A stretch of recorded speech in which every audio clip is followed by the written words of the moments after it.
Stop everything. This matters. Stop what you're doing right now, because what I'm about to share could be the most important health information you hear this year, and I don't say that lightly. I'm Dr. Markus Dexter, and I've spent decades studying what actually prevents cancer at the cellular level, not detecting it after the fact, preventing it before it ever starts. What a landmark 2022 study from Harvard's T.H. Chan School of Public Health confirmed, tracking over 116,000 adults for 28 years, is this. One specific category of daily habits reduces overall cancer risk by up to 61% in adults over 50. 61%. No prescription, no procedure, lifestyle. Today I'm breaking down the 5 most powerful habits behind that number, ranked from helpful to absolutely transformational. And I'm going to give you the science, simply explained, so you know exactly what to start tomorrow morning. Now, I need to tell you something about number 1 on this list right now. It is something 90% of people over 60 are doing completely wrong, and fixing it alone could cut your cancer risk nearly in half. So stay with me. Watch to the end. The order matters. Each habit builds on the last. Before we dive in, drop a comment right now. Tell me your age and answer this. Has a doctor ever sat down with you to talk about cancer prevention, not just detection? I read every comment on this channel. Your answers genuinely shape what I cover next. 10 seconds, go. Number 5, morning hydration. Number 5, and I know what you're thinking. This sounds too simple to be serious. That dismissal might be costing you more than you realize. I'm talking about drinking 16 to 20 ounces of cold or room temperature filtered water first thing in the morning, before coffee, before food, before you look at your phone. Here's why this is serious biology, especially after 55. Something called interoceptive thirst sensitivity declines with age. Your brain gets worse at signaling when you're dehydrated. A 2019 study from the University of Barcelona found that adults over 60 are routinely operating at 8 to 12% below optimal cellular hydration without ever feeling thirsty. Why does that matter for cancer? Because your lymphatic system, your body's internal waste removal network, runs almost entirely on water. When you're dehydrated, that system slows down, damaged cells accumulate, inflammation rises. And chronic low-grade inflammation is now understood to be one of the primary drivers of cancer initiation, particularly colorectal, bladder, and kidney cancers. The Harvard Nurses' Health Study found that women who drank more than 5 glasses of water daily had a 45% lower risk of colon cancer compared to those who drank 2 or fewer. For something that costs nothing, that is a remarkable number. Hydration also supports autophagy, your cell's self-cleaning process. Think of autophagy as a quality control inspector inside each cell, identifying and removing damaged components before they can mutate. After age 65, autophagy efficiency drops by about 30%. Proper hydration helps restore it. Here's exactly how to do it. Keep a 20-ounce glass of filtered water on your nightstand. The moment your feet hit the floor, drink it, all of it, before anything else. Add a squeeze of fresh lemon if you like. Synergy tip.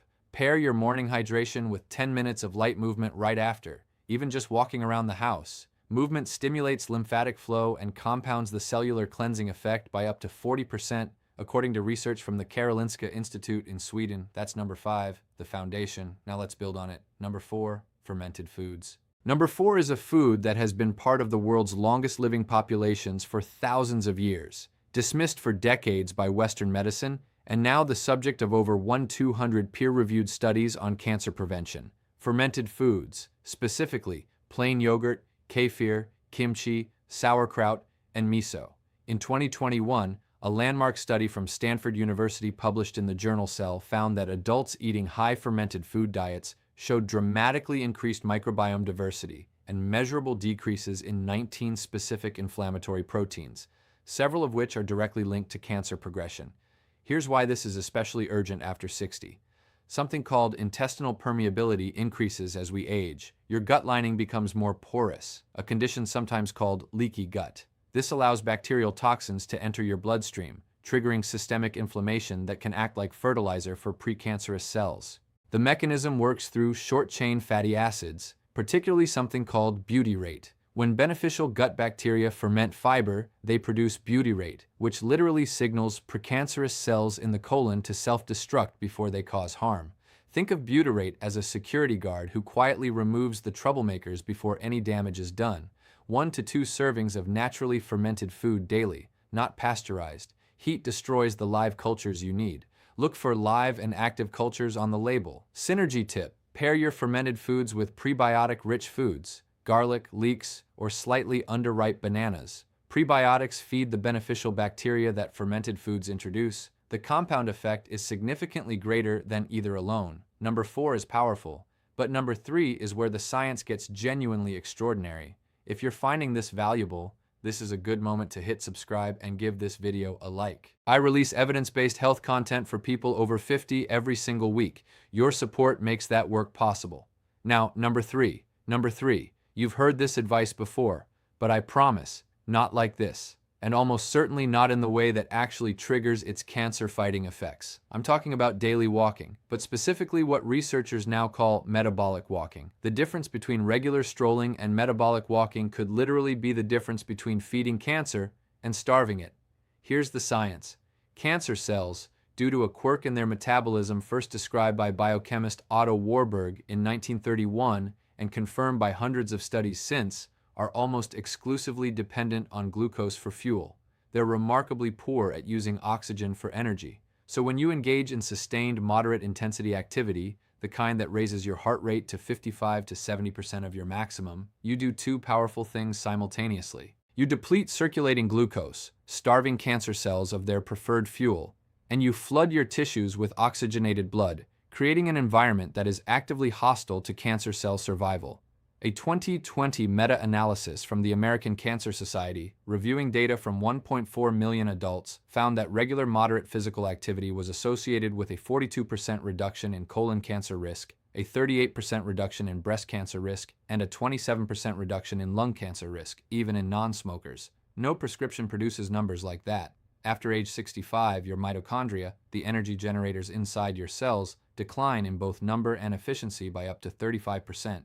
Mitochondrial dysfunction is now understood to be a key driver of both aging and cancer progression. Sustained moderate walking is one of the only interventions proven to stimulate mitochondrial biogenesis, meaning it signals your body to create new, healthy mitochondria. Think of it like installing a new fleet of power generators in every cell. Metabolic walking means 30 to 45 minutes of continuous walking at a pace where you can hold a conversation, but would find it slightly difficult to sing, at least 5 days per week. Ideally in the morning before your first meal because fasted movement amplifies the glucose-depleting effect. Synergy tip: combine your morning walk with your morning hydration from habit 5 and walk somewhere with natural light if you can. Morning sunlight regulates your circadian rhythm, which directly governs your immune system's cancer surveillance function. These habits together are far more powerful than either alone. Number 3 is remarkable, but the next two, this is where things get revolutionary. Number 2 involves a compound, actually a family of compounds, found in a specific category of vegetables. And the research on how they fight cancer in adults over 50 is some of the most compelling science I have encountered. I'm talking about sulforaphane, the powerful bioactive compound found in cruciferous vegetables, broccoli, Brussels sprouts, cauliflower, cabbage, and most potently, broccoli sprouts. Here is why this matters so profoundly for aging biology. Researchers at Johns Hopkins University published findings showing that sulforaphane activates a master genetic switch called NRF2. Think of NRF2 as the head of security for your DNA.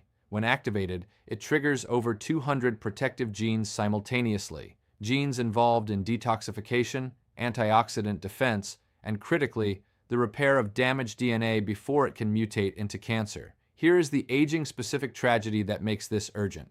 NRF2 activity declines by approximately 40% between the ages of 50 and 70. Your DNA repair system is quietly winding down. Sulforaphane essentially wakes it back up. A study from the University of Illinois found regular consumption of sulforaphane-rich foods was associated with a 52% reduction in bladder cancer risk and a 41% reduction in prostate cancer incidence. And research from the Roswell Park Comprehensive Cancer Center found that sulforaphane actually targets cancer stem cells, the particularly dangerous cells that conventional treatment often fails to eliminate and that are responsible for cancer recurrence. Think of cancer stem cells as the generals of an army. Sulforaphane goes after the generals. Now here is the preparation detail that most people get completely wrong. Sulforaphane isn't present in broccoli in its active form. It's created through a chemical reaction when you chop or chew the vegetable, activating an enzyme called myrosinase.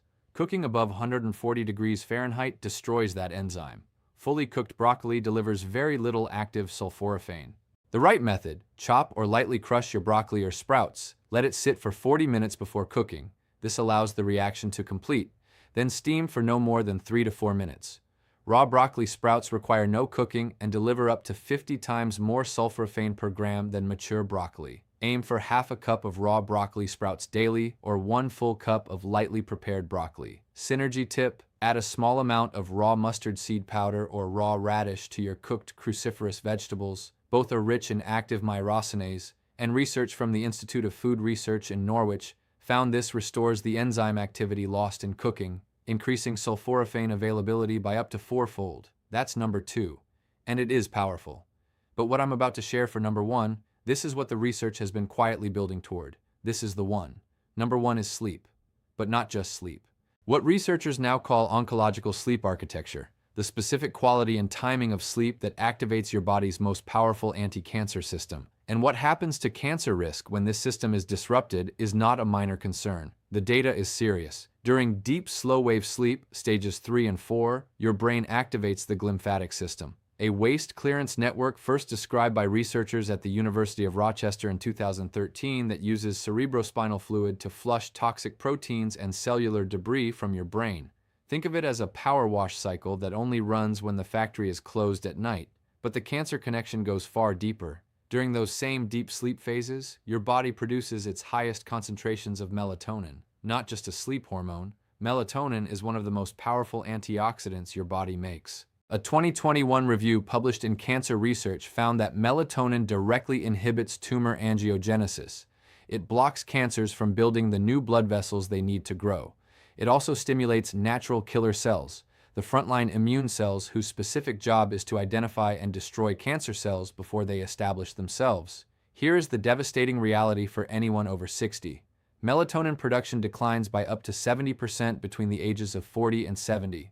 Your most powerful internal anti-cancer mechanism is running at a fraction of its designed capacity.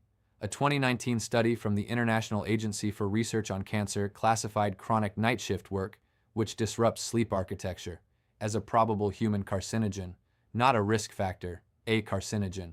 In the same category as certain pesticides and industrial chemicals, that is how seriously disrupted sleep affects cancer risk. Adults over 60 who consistently sleep 7 to 8.5 hours per night in dark, cool environments have cancer mortality rates up to 48% lower than those sleeping under 6 hours. That comes from a 20-year cohort study from the University of California, San Diego. This is not a secondary variable, this is the master switch. To optimize your sleep for cancer protection, do these things consistently. Set a fixed bedtime and wake time, even on weekends. Your circadian rhythm does not take days off. Make your room completely dark. Even small amounts of light suppress melatonin production. Cool your room to between 65 and 68 degrees Fahrenheit. Avoid eating within 3 hours of sleep, because digestion competes directly with the cellular repair work your body needs to prioritize overnight. And if you want a natural melatonin boost, a small glass of tart cherry juice at around 8 p.m. provides natural melatonin precursors that can meaningfully support your sleep quality. Synergy tip: combine your sleep optimization with morning sunlight exposure from habit 3.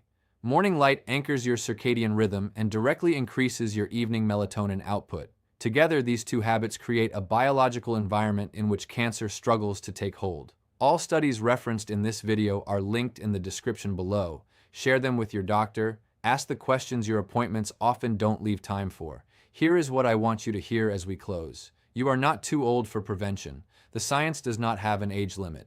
Whether you are 55 or 85, whether you have had a health scare or never given this a second thought, your body retains a remarkable capacity to defend and to regenerate when you give it what it needs. Morning hydration, fermented foods, metabolic walking, sulforaphane-rich vegetables, restorative sleep.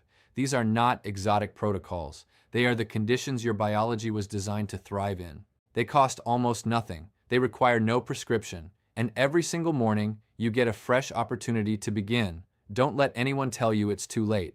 The research says otherwise, and so do I. If this video helped you, please subscribe and share it with someone you care about. Every week we go this deep into the science of aging well, and your support makes that work possible. Now, tell me in the comments, which of these 5 habits are you starting first? And what has been your biggest challenge with sleep?